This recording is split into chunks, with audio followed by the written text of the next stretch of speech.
प्रसन्नाङ्गरागं प्रभाकाञ्चनाङ्गं जगद्भीतिशौर्यं तुषाराद्रिधैर्यम्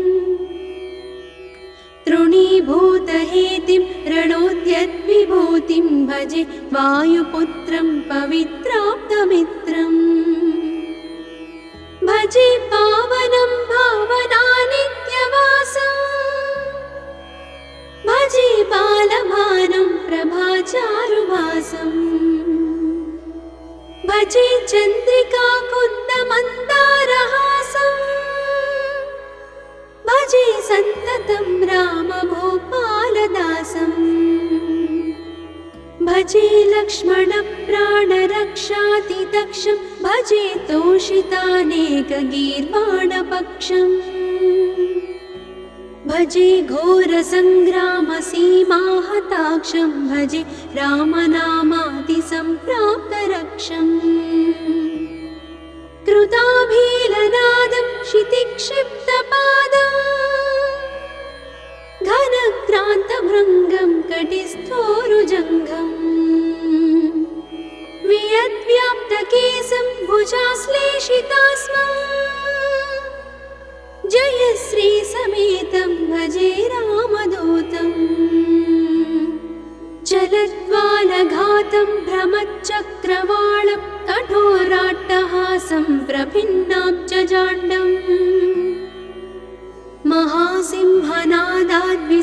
महासिंहनादाद्विशीर्णत्रिलोकं भजे आञ्जनेयं प्रभुं वज्रकायम् रणे भीषणे मेघनादे सनादे सरोषे समारोपिते मित्रमुख्ये खगानां घनानां सुराणां च मार्गे नतं तं वहं तं हनुमन्तमीडे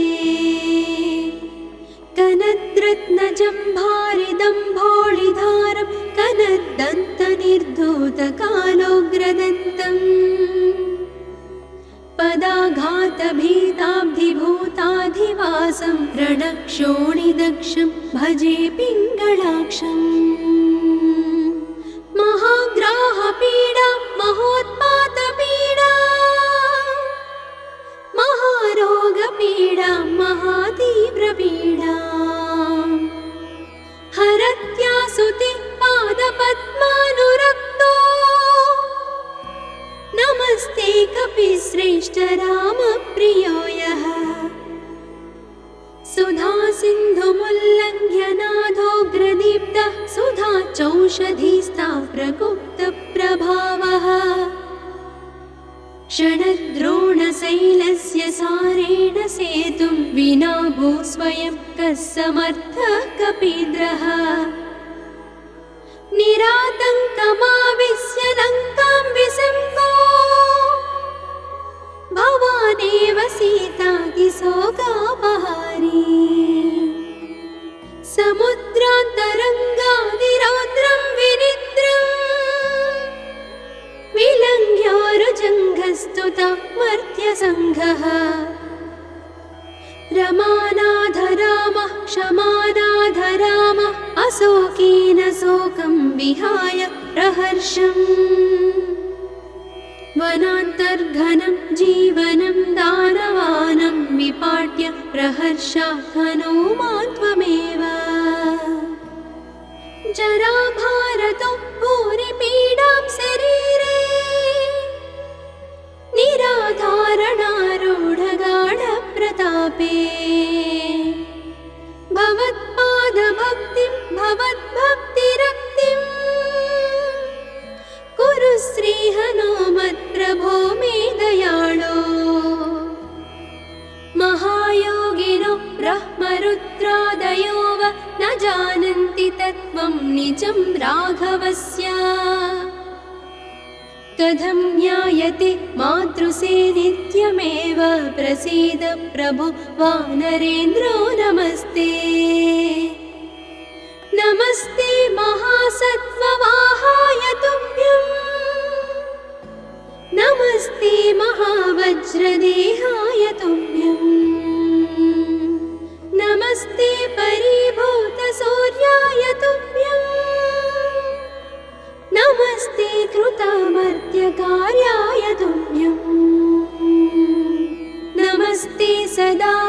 ब्रह्मचर्याय तुभ्यं नमस्ते सदा वायुपुत्राय तुभ्यं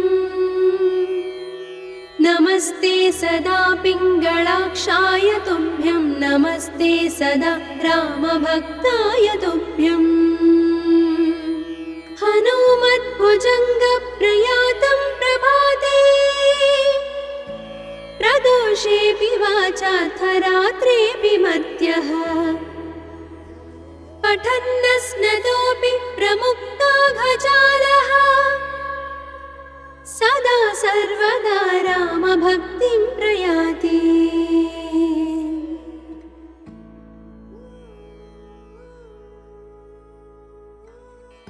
प्रसन्नाङ्गरागं प्रभाकाञ्चनाङ्गं जगद्भीतिशौर्यं तुषाराद्रिधैर्यम्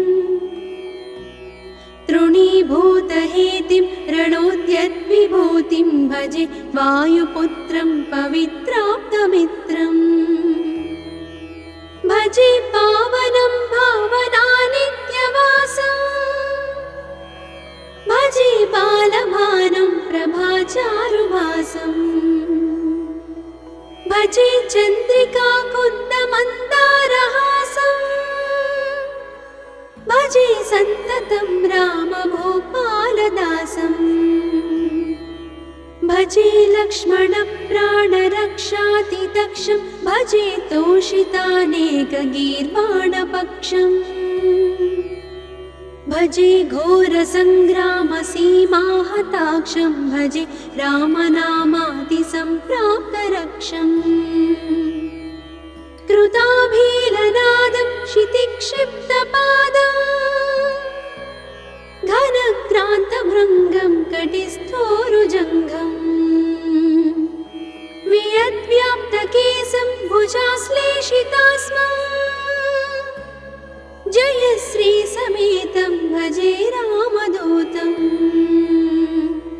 चलद्वालघातं भ्रमच्चक्रवालं कठोराट्टहासं प्रभिन्नाब्जजाण्डम् महासिंहनादाद्विशीर्णत्रिलोकं भजे आञ्जनेयं प्रभुं वज्रकायम् रणे भीषणे मेघनादे सनाधे सरोषे समारोपिते मित्रमुख्ये खगानां घनानां सुराणां च मार्गे नतं तं वहं तं हनुमन्तमीडे कनद्रत्नजम्भारिदम्भोळिधारं कनद्दन्तनिर्धूतकालोग्रदन्तम्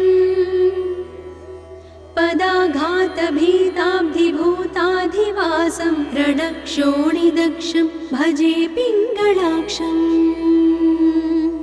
महाग्राहपीडा महोत्पातपीडा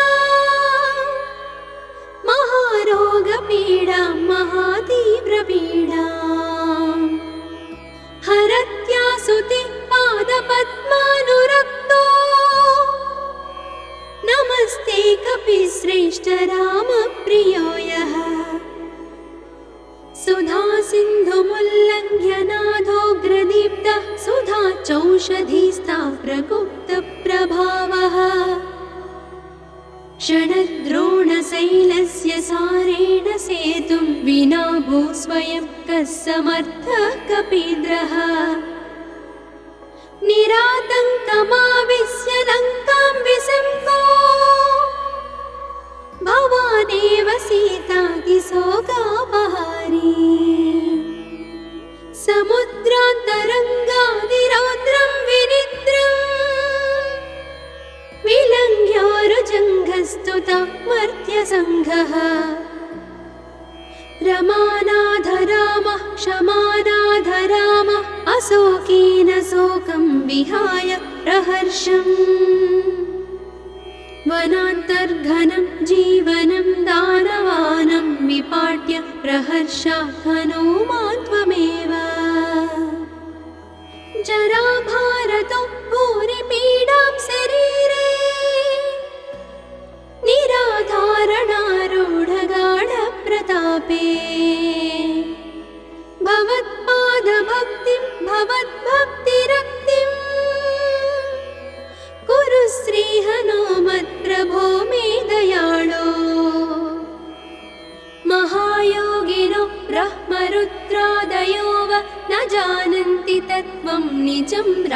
राघवस्य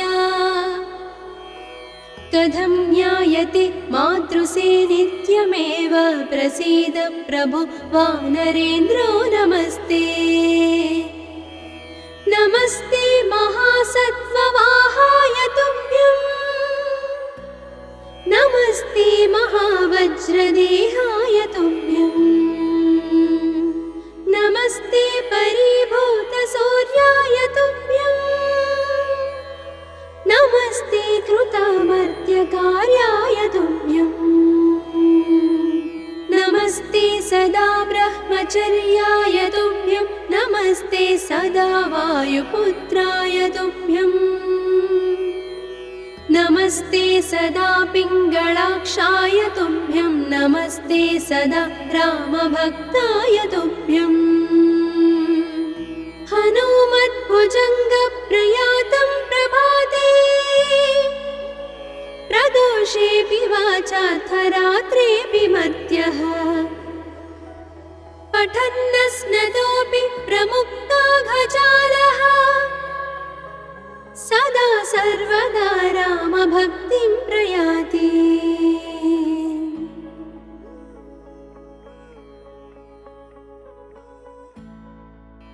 प्रसन्नाङ्गरागं प्रभाकाञ्चनाङ्गं जगद्भीतिशौर्यं तुषाराद्रिधैर्यं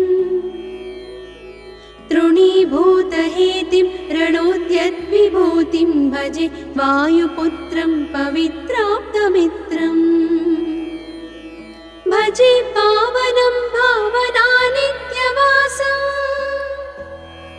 भजे बालभानुं प्रभाचारुभासं भजे चन्द्रिकाकुन्दमन्दारहासं भजे सन्ततं रामभूपालदासं भजे लक्ष्मणप्राणरक्षातिदक्षं भजे तोषितानेकगीर्वाणपक्षम् भजे घोरसङ्ग्रामसीमाहताक्षं भजे रामनामादिसम्प्राप्तरक्षम् कृताभीलनादं क्षितिक्षिप्तपादं घनक्रान्तभृङ्गं कटिस्थोरुजङ्घम् वियद्व्याप्तकेशं भुजाश्लेषितास्मम् जय श्री समेतं भजे रामदूतं चलद्वालघातं भ्रमच्चक्रवालं कठोराट्टहासं प्रभिन्नाब्जजाण्डम् महासिंहनादाद्विशीर्णत्रिलोकं भजे आञ्जनेयं प्रभुं वज्रकायम् रणे भीषणे मेघनादे सनादे सरोषे समारोपिते मित्रमुख्ये खगानां घनानां सुराणां च मार्गे नतं तं वहं तं हनुमन्तमीडे कनद्रत्नजम्भारिदम्भोळिधारं कनद्दन्तनिर्धूतकालोग्रदन्तम् पदाघातभीताब्धिभूताधिवासं रणक्षोणिदक्षं भजे पिङ्गळाक्षम् महाग्राहपीडा महोत्पातपीडा महारोगपीडा महातीव्रपीडा हरत्यासुते पादपद्मानुरक्तो नमस्ते कपिश्रेष्ठ रामप्रियो यः सुधा सिन्धुमुल्लङ्घ्य नाथोग्रदीप्तः सुधा चौषधीस्ता प्रगुप्तप्रभावः क्षणद्रोणशैलस्य सारेण सेतुं विना भूस्वयं कः समर्थः कपीन्द्रः निरातङ्कमाविश्य लङ्कां विसङ्गो भवानेव सीतातिशोकापहारी समुद्रान्तरङ्गादिरौद्रं विनिद्रम् प्रस्तुता मर्त्यसङ्घः रमानाथ रामः क्षमानाथ रामः अशोकेन शोकं विहाय प्रहर्षम् वनान्तर्घनं जीवनं दानवानं विपाट्य प्रहर्षात् हनूमान् त्वमेव जराभारतो भूरिपीडां शरीरे निराधारणारूढगाढप्रतापे भवत्पादभक्तिं भवद्भक्तिरक्तिं कुरु श्रीहनुमत्प्रभो मे दयाळो महायोगिनो ब्रह्मरुद्रादयो वा न जानन्ति तत्त्वं निजं राघवस्य कथं ज्ञायते मातृसे नित्यमेव प्रसीद प्रभो वानरेन्द्रो नमस्ते नमस्ते महासत्त्ववाहाय तुभ्यं नमस्ते महावज्रदेहाय तुभ्यं नमस्ते परिभूतसूर्याय तुभ्यं नमस्ते कृतामर्त्यकार्याय तुभ्यं नमस्ते सदा ब्रह्मचर्याय तुभ्यं नमस्ते सदा वायुपुत्राय तुभ्यं नमस्ते सदा पिङ्गळाक्षाय तुभ्यं नमस्ते सदा रामभक्ताय तुभ्यं हनुमद्भुजङ्गप्रयातं प्रभाते प्रदोषेऽपि वाचार्थरात्रेऽपि मध्यः पठन्नस्नतोऽपि प्रमुक्ताघजालः सदा सर्वदा रामभक्तिं प्रयाति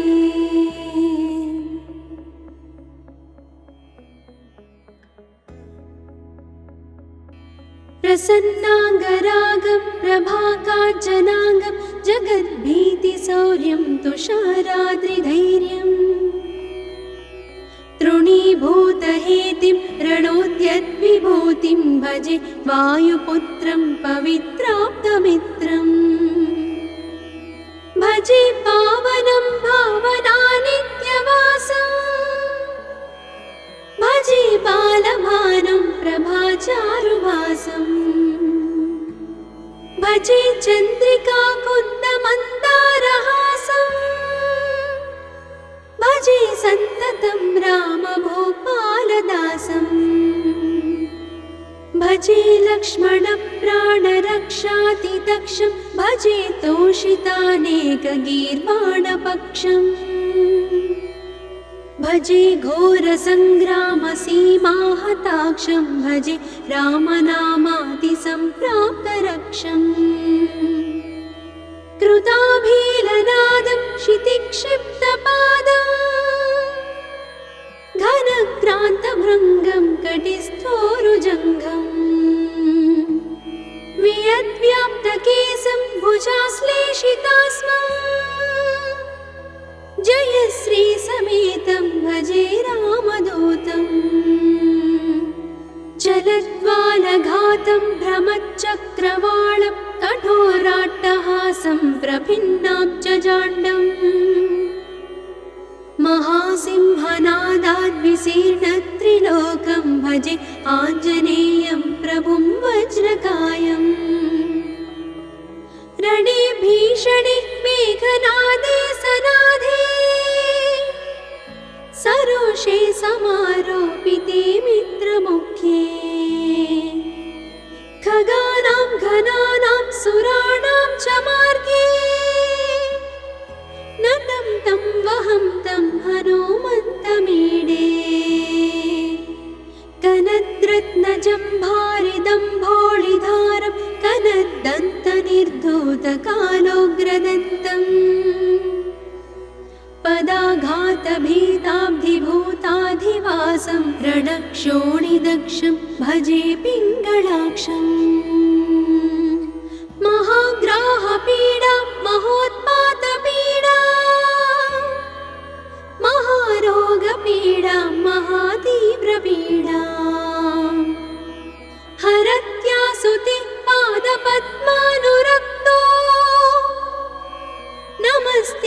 सर्वैरपि श्रेष्ठ रामप्रियो यः सुधा सिन्धुमुल्लङ्घ्य नादोग्रदीप्तः सुधा चौषधीस्ता प्रगुप्तप्रभावः षडद्रोणशैलस्य सारेण सेतुं विना भू स्वयं कः समर्थः कपीन्द्रः निरातङ्कमाविश्य लङ्कां विसम्पो भवानेव सीतातिशोकापहारी समुद्रान्तरङ्गादिरौद्रं विनिद्रम् विलङ्घ्योरुजङ्घस्तुता मर्त्यसङ्घः रमानाथ रामः क्षमानाथ रामः अशोकेन शोकं विहाय प्रहर्षम् वनान्तर्घनं जीवनं दानवानं विपाट्य प्रहर्षात् हनूमान् त्वमेव जराभारतो भूरिपीडां शरीरे निराधारणारूढगाढप्रतापे भवत्पादभक्तिं भवद्भक्तिरक्तिं कुरु श्रीहनुमत्प्रभो मे दयाळो महायोगिनो ब्रह्मरुद्रादयो वा न जानन्ति तत्त्वं निजं राघवस्य कथं ज्ञायते मातृसे नित्यमेव प्रसीद प्रभो वानरेन्द्रो नमस्ते नमस्ते महासत्त्ववाहाय तुभ्यं नमस्ते महावज्रदेहाय तुभ्यं नमस्ते परिभूतसूर्याय तुभ्यं नमस्ते कृतामर्त्यकार्याय तुभ्यं नमस्ते सदा ब्रह्मचर्याय तुभ्यं नमस्ते सदा वायुपुत्राय तुभ्यं नमस्ते सदा पिङ्गळाक्षाय तुभ्यं नमस्ते सदा रामभक्ताय तुभ्यं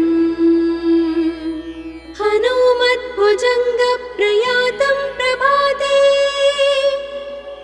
प्रदोषेऽपि वाचार्थरात्रेऽपि मर्त्यः पठन्नस्नतोऽपि प्रमुक्ताघजालः सदा सर्वदा रामभक्तिं प्रयाति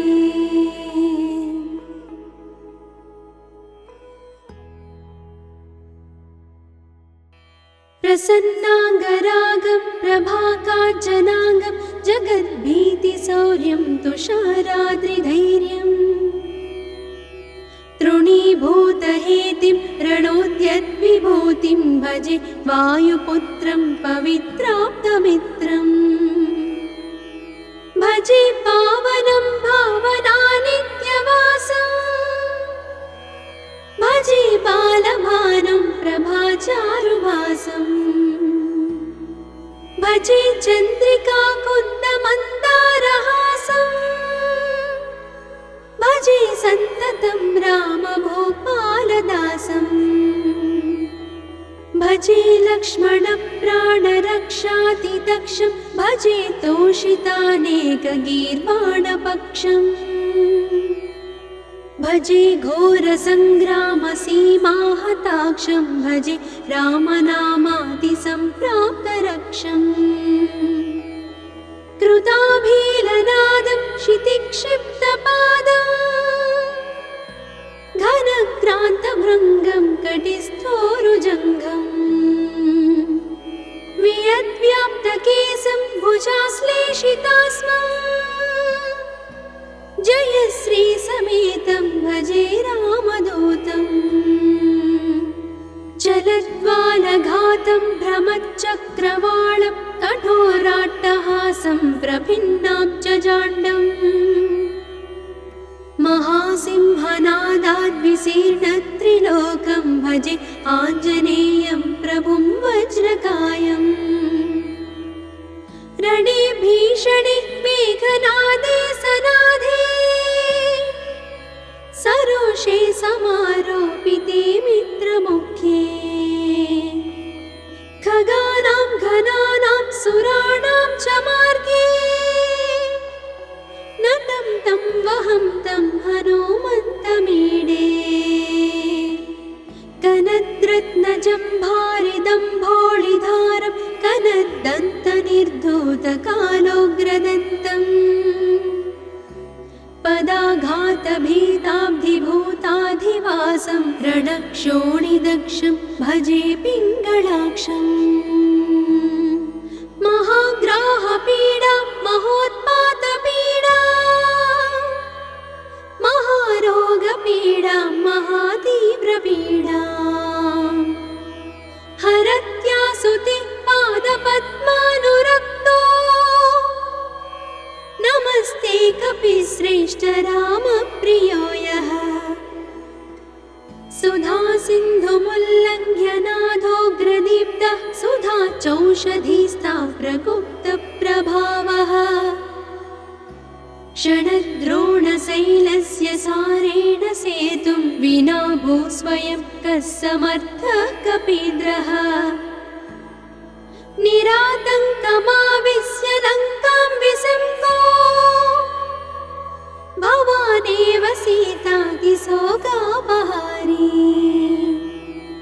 समुद्रान्तरङ्गादिरौद्रं विनिद्रम् विलङ्घ्योरुजङ्घस्तुता मर्त्यसङ्घः रमानाथ रामः क्षमानाथ रामः अशोकेन शोकं विहाय प्रहर्षम् वनान्तर्घनं जीवनं दानवानं विपाट्य प्रहर्षात् हनुमान् त्वमेव जराभारतो भूरिपीडां शरीरे निराधारणारूढगाढप्रतापे भवत्पादभक्तिं भवद्भक्तिरक्तिं कुरु श्रीहनुमत्प्रभो मे दयाळो महायोगिनो ब्रह्मरुद्रादयो वा न जानन्ति तत्त्वं निजं राघवस्य कथं ज्ञायते मातृसे नित्यमेव प्रसीद प्रभो वानरेन्द्रो नमस्ते नमस्ते महासत्त्ववाहाय तुभ्यं नमस्ते महावज्रदेहाय तुभ्यं नमस्ते परिभूतसूर्याय तुभ्यं नमस्ते कृतामर्त्यकार्याय तुभ्यं नमस्ते सदा ब्रह्मचर्याय तुभ्यं नमस्ते सदा वायुपुत्राय तुभ्यं नमस्ते सदा पिङ्गळाक्षाय तुभ्यं नमस्ते सदा रामभक्ताय तुभ्यं हनुमद्भुजङ्गप्रयातं प्रभाते प्रदोषेऽपि वाचार्थरात्रेऽपि मर्त्यः पठन्नस्नतोऽपि प्रमुक्ताघजालः सदा सर्वदा रामभक्तिं प्रयाति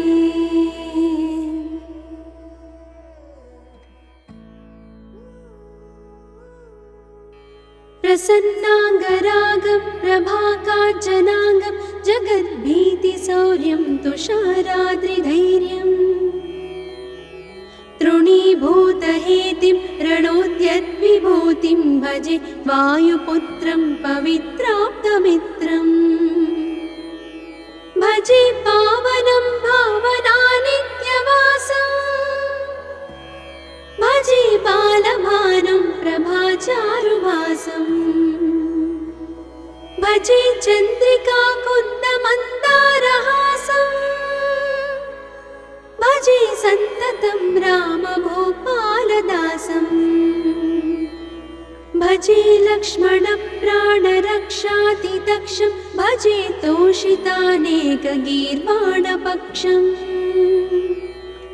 भजे घोरसङ्ग्रामसीमाहताक्षं भजे रामनामातिसम्प्राप्तरक्षम्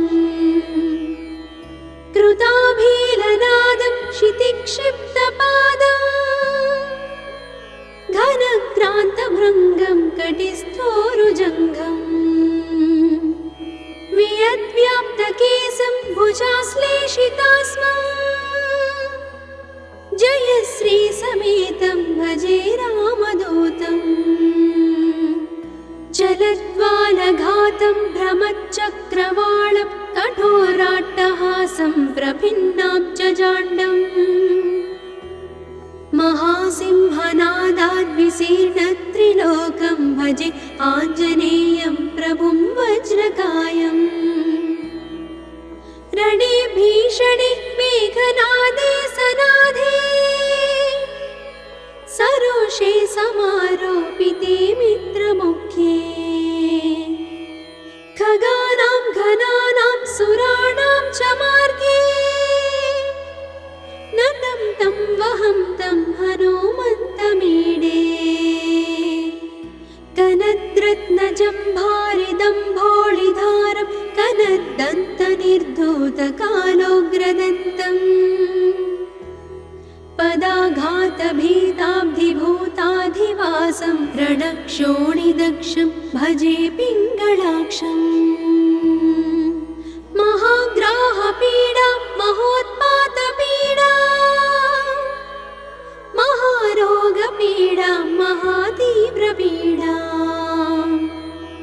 हरत्यासुते पादपद्मानुरक्तो नमस्ते कपिश्रेष्ठ रामप्रियो यः सुधा सिन्धुमुल्लङ्घ्य नाथोग्रदीप्तः सुधा चौषधीस्था प्रगुप्तप्रभावः षडद्रोणशैलस्य सारेण सेतुं विना भूस्वयं कः समर्थः कपीन्द्रः निरातङ्कमाविश्य लङ्कां विसङ्गो भवानेव सीतातिशोकापहारी समुद्रान्तरङ्गादिरौद्रं विनिद्रम् विलङ्घ्योरुजङ्घस्तुता मर्त्यसङ्घः रमानाथ रामः क्षमानाथ रामः अशोकेन शोकं विहाय प्रहर्षम् वनान्तर्घनं जीवनं दानवानं विपाट्य प्रहर्षात् हनुमान् त्वमेव जराभारतो भूरिपीडां शरीरे निराधारणारूढगाढप्रतापे भवत्पादभक्तिं भवद्भक्तिरक्तिं कुरु श्रीहनुमत्प्रभो मे दयाळो महायोगिनो ब्रह्मरुद्रादयो वा न जानन्ति तत्त्वं निजं राघवस्य कथं ज्ञायते मातृसे नित्यमेव प्रसीद प्रभो वानरेन्द्रो नमस्ते नमस्ते महासत्त्ववाहाय तुभ्यं नमस्ते महावज्रदेहाय तुभ्यं नमस्ते परिभूतसूर्याय तुभ्यं नमस्ते कृतामर्त्यकार्याय तुभ्यं नमस्ते सदा ब्रह्मचर्याय तुभ्यं नमस्ते सदा वायुपुत्राय तुभ्यं नमस्ते सदा पिङ्गळाक्षाय तुभ्यं नमस्ते सदा रामभक्ताय तुभ्यं हनुमद्भुजङ्गप्रयातं प्रभाते प्रदोषेऽपि वाचार्थरात्रेऽपि मर्त्यः पठन्नस्नतोऽपि प्रमुक्ताघजालः सदा सर्वदा रामभक्तिं प्रयाति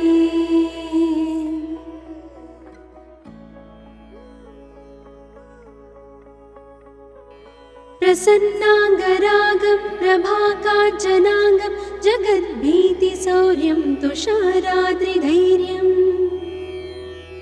तृणीभूतहेतिं रणोद्यद्विभूतिं भजे वायुपुत्रं पवित्राप्तमित्रम् भजे पावनं भावनानित्यवासम् भजे बालभानुं प्रभाचारुभासम् भजे चन्द्रिकाकुन्दमन्दारहासम् भजे सन्ततं रामभूपालदासम् भजे लक्ष्मणप्राणरक्षातिदक्षं भजे तोषितानेकगीर्वाणपक्षम् भजे घोरसङ्ग्रामसीमाहताक्षं भजे रामनामातिसम्प्राप्तरक्षम् कृताभीलनादं क्षितिक्षिप्तपादम् घनक्रान्तभृङ्गं कटिस्थोरुजङ्घम् वियद्व्याप्तकेशं भुजाश्लेषितास्मम् जयश्रीसमेतं भजे रामदूतम् चलद्वालघातं भ्रमच्चक्रवालं कठोराट्टहासं प्रभिन्नाब्जजाण्डम् महासिंहनादाद्विशीर्णत्रिलोकं भजे आञ्जनेयं प्रभुं वज्रकायम् रणे भीषणे मेघनादे सनादे सरोषे समारोपिते मित्रमुख्ये खगानां घनानां सुराणां च मार्गे नतं तं वहं तं हनुमन्तमीडे कनद्रत्नजम्भारिदम्भोळिधारं कनद्दन्तनिर्धूतकालोग्रदन्तम् पदाघातभीताब्धिभूताधिवासं रणक्षोणिदक्षं भजे पिङ्गळाक्षम् महाग्राहपीडा महोत्पातपीडा महारोगपीडा महातीव्रपीडा हरत्यासुते पादपद्मानुरक्तो नमस्ते कपिश्रेष्ठ रामप्रियो यः सुधा सिन्धुमुल्लङ्घ्य नाथोग्रदीप्तः सुधा चौषधीस्था प्रगुप्तप्रभावः क्षणद्रोणशैलस्य सारेण सेतुं विना भूस्वयं कः समर्थः कपीन्द्रः निरातङ्कमाविश्य लङ्कां विसङ्गो भवानेव सीतातिशोकापहारी समुद्रान्तरङ्गादिरौद्रं विनिद्रम् विलङ्घ्योरुजङ्घस्तुता मर्त्यसङ्घः रमानाथ रामः क्षमानाथ रामः अशोकेन शोकं विहाय प्रहर्षम् वनान्तर्घनं जीवनं दानवानं विपाट्य प्रहर्षात् हनुमान् त्वमेव जराभारतो भूरिपीडां शरीरे निराधारणारूढगाढप्रतापे भवत्पादभक्तिं भवद्भक्तिरक्तिं कुरु श्रीहनुमत्प्रभो मे दयाळो महायोगिनो ब्रह्मरुद्रादयो वा न जानन्ति तत्त्वं निजं राघवस्य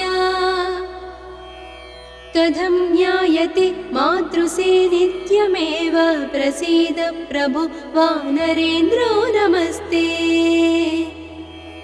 नमस्ते महासत्त्ववाहाय तुभ्यम् नमस्ते महावज्रदेहाय तुभ्यम् नमस्ते परिभूतसूर्याय तुभ्यम्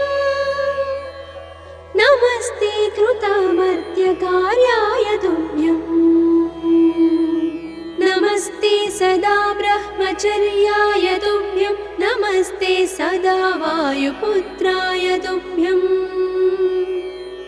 नमस्ते सदा पिङ्गलाक्षाय तुभ्यं नमस्ते सदा रामभक्ताय तुभ्यम् हनुमद्भुजङ्गप्रयातं प्रभाते प्रदोषेऽपि वाचार्थरात्रेऽपि मर्त्यः पठन्नस्नतोऽपि प्रमुक्ताघजालः सदा सर्वदा रामभक्तिं प्रयाति।